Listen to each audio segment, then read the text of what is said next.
Hi, welcome to Daily Zohar. Welcome to Tzfat.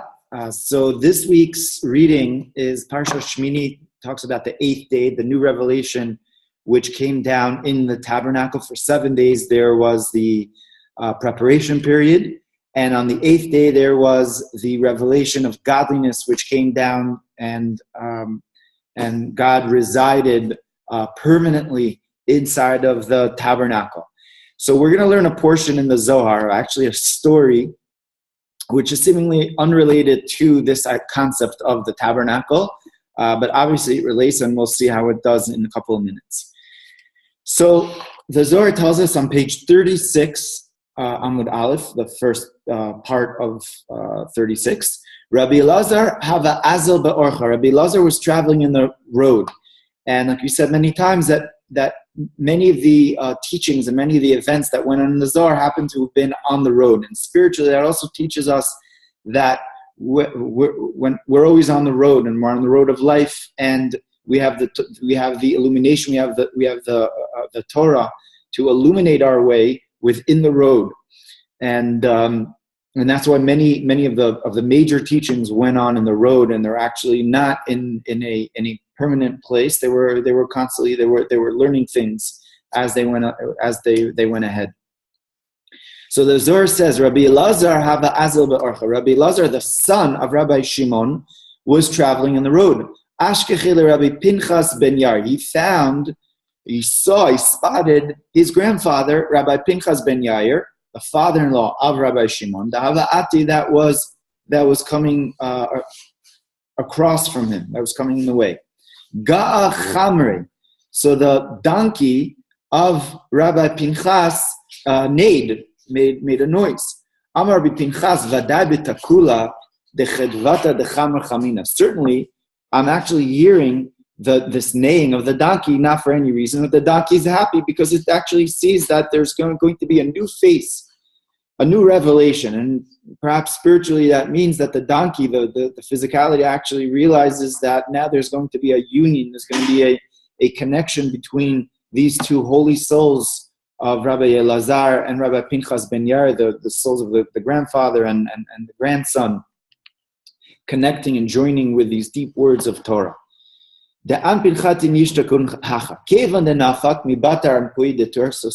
right after Rabbi Pinchas turned the corner of the certain mountain, he actually chamali Rabbi Elazar da'ava'ati. He saw it was none other than Rabbi Elazar. Amar, Rabbi Pinchas said, Vaday kala dechedvata ishtalim. Certainly now I understand this voice of the joy of the donkey, that he saw that what was going to happen. And we know that animals have a certain premonition, have a certain intuition, that they know things that humans, that we don't know. Nachat Rabbi Elazar legabe v'nashikle. So Rabbi Elazar jumped off of his donkey and kissed his grandfather, Rabbi Pinchas, and this has to do with the idea of the kissing of these two holy souls, as the idea of this union. Amar le itufsa de archa chad legabam. Says, if there is one road which is taking the two of us to one place, let us join on this one road together. And if we're not traveling in the same road, so you go on your road and I will go on my road.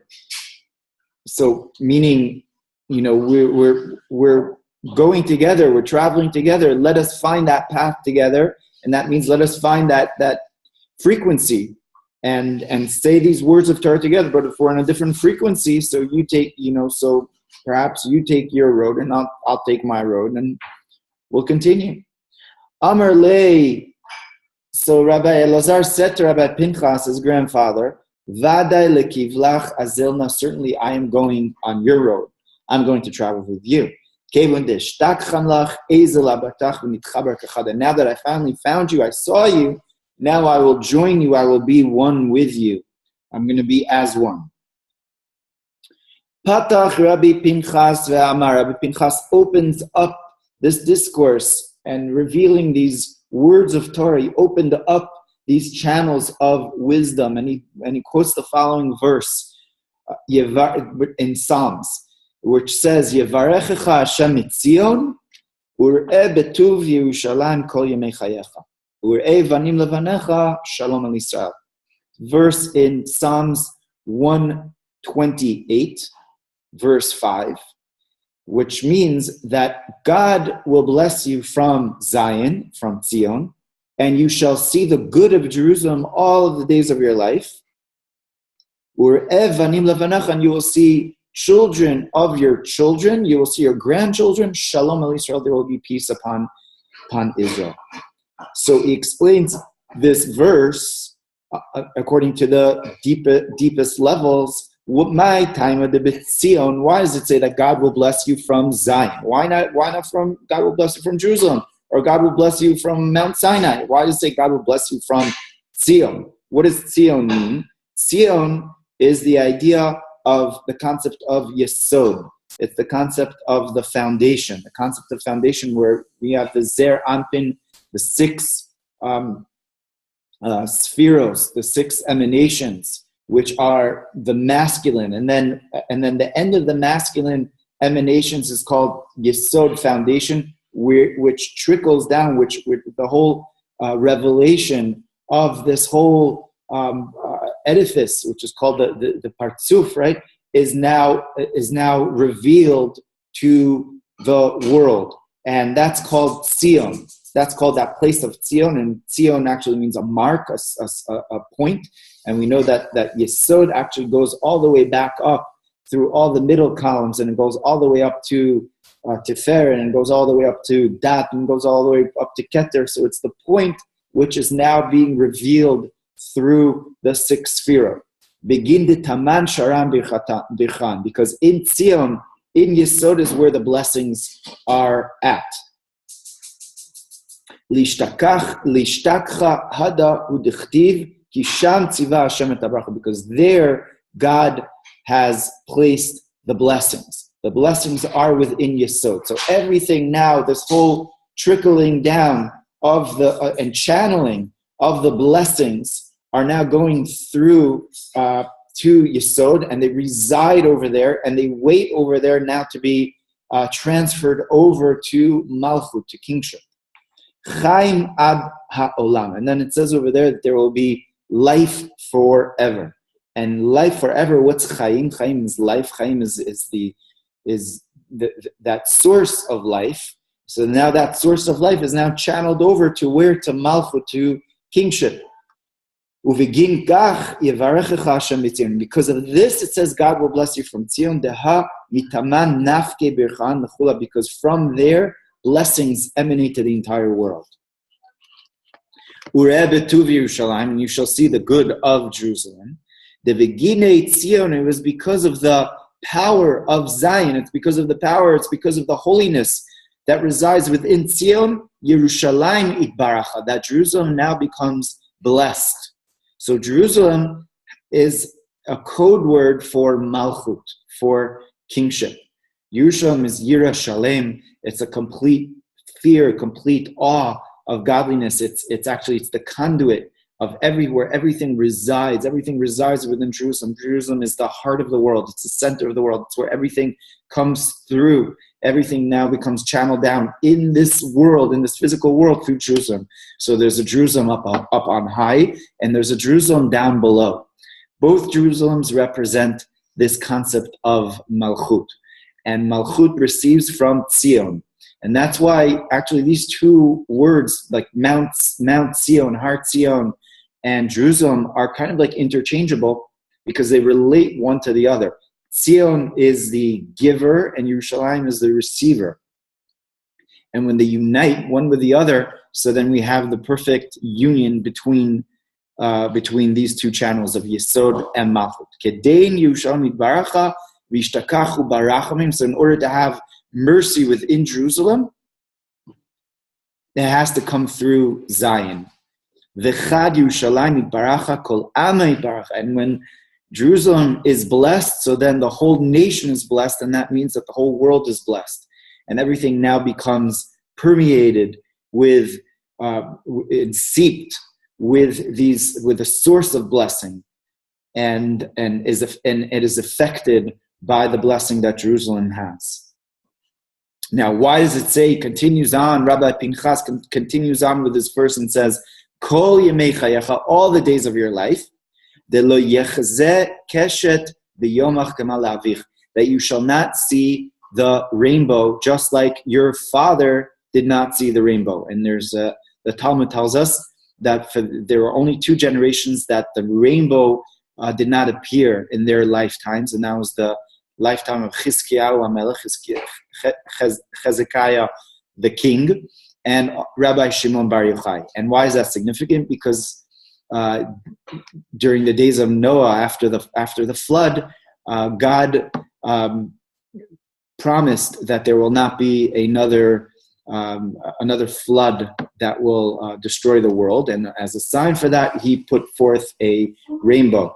So these 2 generations actually did not have to have this promise from God, because they stood. These 2 great tzaddikim had their merit that protected the whole generation. So this is the blessing that Rabbi Pinchas also blesses Rabbi Elazar, that you should not have to see the rainbow in your lifetime because of your own merits. In other words, because of your own virtue and holiness. And it's because of that, you will always see the goodness of Jerusalem. You will always see the goodness of the Malchut. Now there will be a complete channel. There's not going to be any judgments, which this means that the rainbow represents the idea of the judgments. There will not be any judgments in your lifetime, and there will just be peace upon Jerusalem all the days of your life, and there will be what is called the sweetening of the judgments. And you will be able to just see goodness in your life. And he continues on and he says, Ureh banim levanecha, you shall see children to your children, the chale chata, that your children should have fear of sin. Chasidin kadishin, they shall be holy, pious individuals. Kedein shalom al Yisrael. And if that's the case, then there will be peace upon Israel. And he says, my shalom al Yisrael. What does it mean? There will be peace upon Israel. Ela keman de'amar, rather like it says, shalama reishe de malka, that there will be peace. And peace actually comes from the word shalom, means fullness, completeness, that there will be the completeness upon the head of the king. De lo yechsar kola, that you shall not lack in anything. Kach shalom al Yisrael, so too there shall be peace upon Israel. Bezimna de tzadikai ishtakchun be'alma, in the time that the tzaddikim are found in the world, that through their avodah, through the work of the tzaddikim, of the pious ones, they cause that the king will not lack anything, that Malchut does not lack anything, because they are able to channel down these blessings through their work and through everything that they do down into the physical world. So this is what Rabbi Pinchas says to Rabbi Elazar. Tomorrow we're going to study what Rabbi Elazar said back to Rabbi Pinchas. So stay tuned for the reply of Rabbi Elazar and how he adds on to this amazing, wondrous Torah.